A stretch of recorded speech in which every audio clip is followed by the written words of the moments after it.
오늘 우리에게 주신 하나님의 말씀 잠언 12장 15절로 28절 말씀입니다. 생명의 생각 8월 8일 월요일 말씀 진리를 말하는 자와 부지런한 자의 손 함께 읽겠습니다. 미련한 자는 자기 행위를 바른 줄로 여기나 지혜로운 자는 권고를 듣느니라. 미련한 자는 당장 분노를 나타내거니와 슬기로운 자는 수욕을 참느니라. 진리를 말하는 자는 의를 나타내어도 거짓 증인은 속이는 말을 하느니라. 칼로 찌름같이 함부로 말하는 자가 있거니와 지혜로운 자의 혀는 양약과 같으니라. 진실한 입술은 영원히 보존되거니와 거짓 혀는 잠시 동안만 있을 뿐이니라. 악을 꾀하는 자의 마음에는 속임이 있고 화평을 의논하는 자에게는 희락이 있느니라. 의인에게는 어떤 재앙도 임하지 아니하려니와 악인에게는 안화가 가득하리라. 거짓 입술은 여호와께 미움을 받아도 진실하게 행하는 자는 그의 기뻐하심을 받느니라. 슬기로운 자는 지식을 감추어도 미련한 자의 마음은 미련한 것을 전파하느니라. 부지런한 자의 손은 사람을 다스리게 되어도 게으른 자는 불임을 받느니라. 근심이 사람의 마음에 있으면 그것으로 번뇌하게 되나 선한 말은 그것을 즐겁게 하느니라. 의인은 그 이웃의 인도자가 되나 악인의 소행은 자신을 미혹하느니라. 게으른 자는 그 잡을 것도 사냥하지 아니하나니 사람의 부귀는 부지런한 것이니라. 공의로운 길에 생명이 있나니 그 길에는 사망이 없느니라. 아멘.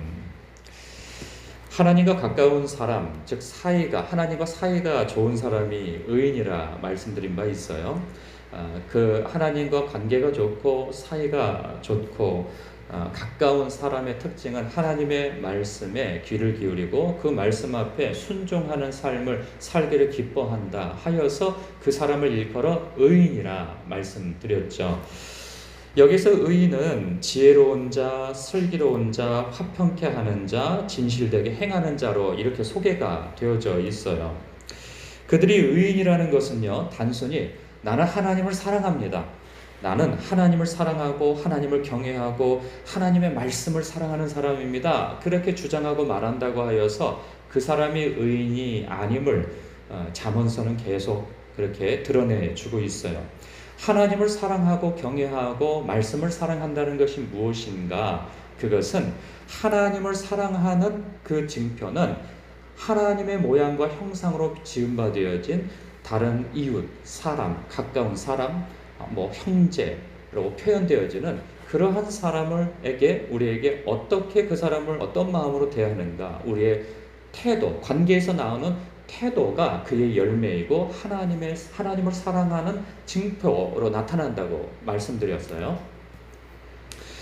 그렇다고 하여서 나는 나는 사람을 사랑하고 사람을 아끼고 그렇게 합니다, 이게 거꾸로 되어지면 또 안 돼요. 그러니까 하나님 사랑이 먼저이고 그 다음에 그 하나님을 사랑하는 것이 사람을 사랑하는 것으로 연결되어야지, 내가 하나님을 사랑합니다, 이것이 의인의 표현은 아닌 것이죠. 성경은, 예수님은 이리 말씀하신 바가 있어요. 그 사람의 열매를 보고 그 사람을 안다, 이리 말씀도 하셨고, 또 예수님은 하나님을 진정으로 사랑하는 것은 무엇인가? 마음과 뜻과 힘을 다해서 주 하나님을 사랑하여야 한다. 그러나 그것으로 멈춰지는 것이 아니고 하나님을 사랑하는 것처럼 이웃을 내 몸과 같이 사랑해야 한다로 그렇게 하여서 온전한 하나님 사랑임을 그렇게 말씀해주고 있어요. 나는 하나님만을 사랑합니다, 혹은 나는 사람을 사랑합니다. 이러한 것은 반쪽짜리인 것이죠. 이 표현을 어떻게 해야 돼요? 제가 종종 그런 예를 드는데, 종이는요, 10,000원짜리는 절반이 찢어지면 5,000원의 값어치가 있어요. 그 절반 찢어진 것을 가지고 은행에 가져가면 그 5,000원을 되돌려줍니다.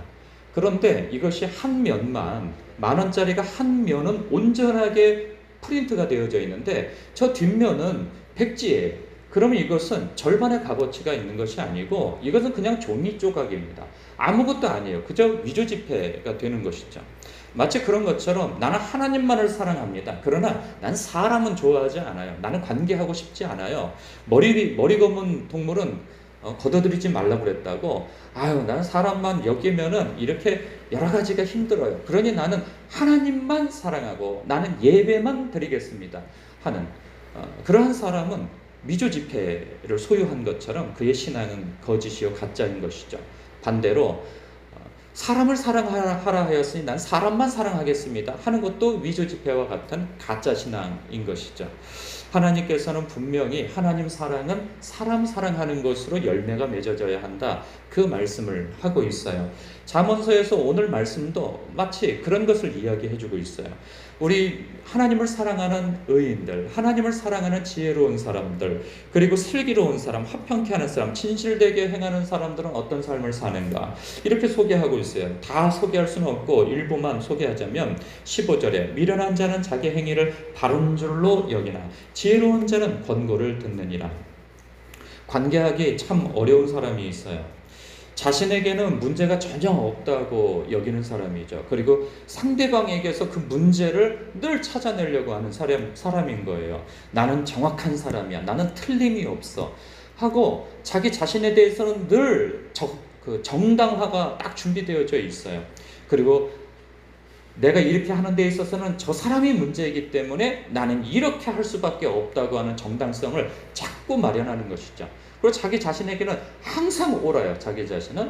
그리고 문제는 늘 다른 사람에게만 있는 것이죠. 이것을 일컬어 미련한 사람이라고 합니다.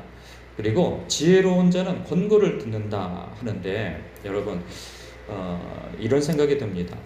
이 나이와 삶의 경륜이 많아질수록 사람은 이 듣기를 적게 하고 말하는 것을 많이 하게 되어지는 것을 봐요. 왜냐하면 너무나도 그 젊은 사람들이나 이렇게 되어질 때 노파심이 생기고 그 삶이 뻔히 보이거든요. 나는 미리 경험했기 때문에. 그래서 자꾸 잔소리를 하게 되어지고 가르치려고 하고 그런단 말이죠. 상대방에게는 듣기를 거부하고 나는 자꾸 말하는 사람으로 위치하고 싶은 게 참 이게 관계에 있어서 어려움입니다. 사람들이 왜 저 같은 목사를 싫어할까? 자꾸 사람을 가르치려고 들거든요. 자꾸 진리의 말씀이니 뭐니 하면서 사람을 가르치려고 들어요. 그러면 목사 앞에서 할 수 없이 듣지만 그 마음에서까지 듣게 되어지느냐? 그렇지 않단 말이죠. 목사는 목사병, 가르치려고 드는 것도 병이고, 그리고 권위자나 좀 이렇게 연세가 있는 그러한 때에 참 큰 이 고질병은 자꾸 말하려고 한다 하는 것이죠. 성숙해질수록 이렇게 듣기는 많이 하고 말하기는 더디하는 그러한 사람이 되어야 한다는 생각이 더욱 듭니다. 제 생각이 아니라 성경이 그 말씀을 하고 있는 것이죠. 16절에도 보면 미련한 자는 당장 분노를 나타내거니와 슬기로운 자는 수욕을 참느니라. 이게 쉽지는 않습니다. 미련한 자인 경우가 참 우리는 많아요. 당장 분노를 나타내죠. 그러나 슬기로운 자는 수욕을 참는다. 저는 종종 그런 생각을 합니다. 제가 저라고 화가 안 나지는 않아요. 사람과의 관계에 있어서 화가 나고 분이 나고 나도 같이 확 쏘아붙이고 싶은 마음이 들 때가 있어요. 그런데 참는 것은 그러고 난 다음에 제가 경험한 바로는 항상 시간이 지나가면 그것을 후회하게 되어 있어요. 이 분이 가라앉고 제정신이 들어오고 나면 자기가 그렇게 한 것에 대해서 성령이 내주한 사람은 반드시 후회하게 되어져 있어요. 그리고 더 큰 문제는 뭐냐면 그것을 수습하고 바로잡는데 더 큰 에너지와 그런 감정의 에너지를 써야 된다는 거예요.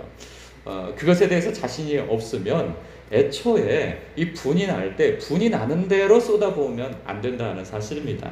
그래서 미련한 자는 당장 분노를 나타내는 사람이지만 슬기로운 자는 내가 서로 좀 수욕을 당한다 할지라도 모욕을 당한다 할지라도 그 순간에 참을 수 있는 사람, 이 사람은 깊은 사람이고 넓은 사람이고 지혜로운 사람인 것이죠. 이게 화가 날 때 뭘 결정하거나 행동한 것, 그것으로 무엇인가 좋은 소득을 얻는 경우는 거의 없습니다. 오히려 잃는 것이 더 많죠. 그런가 하면 17절에 진리를 말하는 자는 의를 나타내어도 거짓 증인은 속이는 말을 하느니라. 여기 거짓 증인이라는 이야기를 하는데 법정 용어이죠. 증인. 근데 우리가 누군가의 증언을 하기 위해서 법정에 서는 경우는 별로 없습니다. 우리에게는 좀 흔하게 일어나는 일은 나와 어떤 사람과의 관계에 있어서 어떤 좋지 않은 일이 생길 때에는 사람이 자기 보호 본능이 들어요. 그래서 나에 대해서는 유리하게 이야기하고 상대방에 대해서는 좋지 않게 폄하하는 그러한 불공정한 말을 사람들 앞에서 이렇게 쏟아내는 경우들이 굉장히 많단 말이죠. 이거는 누구도 예외가 없어요. 저도 마찬가지죠. 내가 정당하다는 것을 드러내기 위해서는 나와 관계된 그 좋지 않은 감정선에 있는 사람에 대해서 깎아내려야 내가 정당해지거든요. 바로 그것은 거짓 증인과 같은 것입니다. 이것은 근데 보통 알아차리기가 쉽지가 않아요. 왜냐하면 나 자신을 보호하기 위해서 그렇게 하는 것이니까. 그렇다고 본다면 차라리 말을 하지 않는 것이 유익일 때가 있어요. 내가 어떤 사람과 관계에서 좋지 않은 일이 있다면 그 일에 대해서 자꾸 말하게 되어지면 그 상황을 부풀리게 되어지고, 그리고 어떤 부분은 빼고 어떤 것은 집어넣고 하는 편집을 하게 되어져 있거든요. 그 자체가 죄라고 말씀하고 있어요. 거짓 증언하는 자. 우리는 법정에서 나는 거짓 증언하지 않았는데요, 이런 말을 하기에는 정당할 수 있지만 나의 삶 속에서는 수많은 거짓 증언을 하는 경우들이 많단 말이죠. 이거 하나님께서 다 알고 계시고 다 듣고 계신다는 사실입니다. 자기도 모르는 사이에 죄를 쌓아 올리는 그러한 삶을 사는 것에 대한 조심성이 있어야 할 것입니다. 그런가 하면 18절에 보면 칼로 찌름같이 함부로 말하는 자가 있거니와 지혜로운 자의 혀는 양약과 같다. 여러분, 칼로 찌름같이 함부로 말하는 자는 어떤 사람일까요? 권위자입니다. 자신이 나와 가까이, 보통은 이런 일은 이렇게 관계가 먼 사람보다는 가까이 있는 사람에게 칼로 찌름과 같이 함부로 말하는 경우가 많거든요. 멀리 있는 사람에게는 이런 일은 별로 없습니다. 왜냐하면 자기의 감정을 숨기는 경우가 많고 절제하는 경우가 많아요. 그런데 이렇게 칼같이 찌르는 말들은 어디서 터져 나오냐 하면 가까운 관계에서 나와요. 특히 가족, 그리고 친밀한 관계 속에 있는 사람, 이 사람에게는 자신도 모르게 터져 나와 버린단 말이죠. 자녀는 부모에게, 부모는 자녀에게, 그리고 형제에게, 그리고 교우들에게 가까우면 가까울수록 무례해질 경우가 굉장히 많아요. 그러면서 하는 말은 무엇이냐? 나는 뒤끝이 없다고 얘기를 하죠. 그러나 이미 상대방은 다 죽고 넘어지고 난 이후에 자신이 뒤끝이 없다고 하는 그 말은 궤변인 것이죠. 말도 안 되는 소리이고, 그런 어떤 뭐라고 해야 될까요? 가해자 입장에 놓여 있을 수가 있다는 사실이에요. 근데 자기는 몰라요. 자기는 정당하다고 생각하죠. 그렇게 사람을 가르쳐 줘야 된다고 생각하고 바로잡아 줘야 된다고 생각을 하고, 그렇게 하지 않으면 안 된다고 하는 그러한 이 스스로의 정의감 속에서 다른 사람을 칼로 찌르듯이 말하는 경우가 참 많습니다. 이거 참 조심해야 하는 것이죠. 지혜로운 자의 혀는 양약과 같다. 양약은 이렇게 사람을 이롭게 하는 방향, 그리고 그 마음을 떨어뜨리지 아니하고 격려하면서, 이게 참 힘들어요. 이게 좁은 문으로 들어가는 거라는 생각이 들어요. 생명으로 들어가는 문, 좁은 문. 이렇게 하는 게 쉽지 않거든요. 그냥 확 쏘아붙이던가, 아니면 확 바로잡아주던가. 그냥 지름길로 가고 싶은 게 우리의 마음이에요. 빨리 가르치고 싶은 거죠. 빨리 그것을 어떤 문제를 해결하고 싶지만, 그러면은 나중에 그 문제는 잠깐 해결될 수 있지만 그 상대방은 점점점 그 마음이 골마 터지게 되어지고 결국은 그것 때문에 좌절하게 되어진단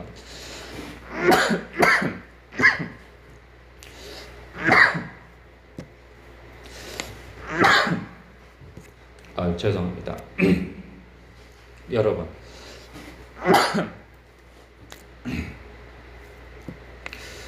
말을 줄여야 되겠습니다.